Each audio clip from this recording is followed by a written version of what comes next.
கண்மணி அன்புடன் அடுத்த வர எபிசோடில் பார்த்தீங்க அப்படின்னா, அன்போட அண்ணி பார்த்தீங்கன்னா, சும்மா எப்போ பார்த்தாலும் வீடியோ எடுக்கணும், ட்ரெண்ட் ஆகணும் அப்படின்னு சொல்லிட்டு நினச்சிட்டு இருப்பாங்க. அதனால எல்லாரும் பார்த்தீங்க அப்படின்னா, ஒத்த கையில் வந்து ஒய்ஃபை தூக்கி இப்போ ட்ரெண்ட் ஆகிட்டு இருக்காங்க. அதே மாதிரி என்னையும் தூக்குங்கன்னு சொல்லிட்டு அவங்க ஹஸ்பண்ட் கிட்ட கேட்குறாங்க. அந்த வீடியோவை எடுத்து தர சொல்லி பார்த்தீங்க அப்படின்னா, கார்த்திக் கிட்ட சொல்கிறாங்க.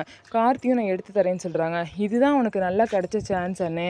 நீ வந்து அண்ணியை எப்படியாவது வந்து கீழே போட்டு அவங்கள காலி பண்ணிடு. இதுக்கப்புறம் உனக்கு அவங்கள்ட்ட இருந்து ஒரு டார்ச்சர் வராதுன்னு சொல்லிட்டு கார்த்தி அவங்க அண்ணனுக்கு சொல்லி கொடுக்குறாங்க.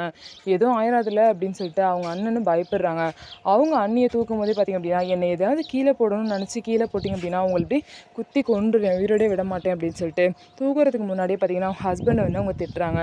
அவங்களும் பயத்தில் எதுவும் ஆயிடக்கூடாதுன்னு சொல்லிட்டு தூக்க போகிறாங்க. ஸோ இதுக்கப்புறம் என்ன நடக்க போகுது? கார்த்தி சொன்ன மாதிரியே வந்து அவங்கள வந்து கீழே விட்டுருவாங்களா, இல்லை வந்து கீழே விடாமல் வந்து தூக்கிட்டு போயிடுவாங்களா அப்படின்னு சொல்லிட்டு என்ன நடக்க போகுதுன்னு சொல்லிட்டு பார்க்கலாம். நம்ம வீடியோ உங்களுக்கு பிடிச்சிருந்தா நம்ம வீடியோவை லைக் பண்ணிக்கோங்க. மறக்காமல் நம்மளோட சேனலை சப்ஸ்கிரைப் பண்ணிவிட்டு பாருங்கள்.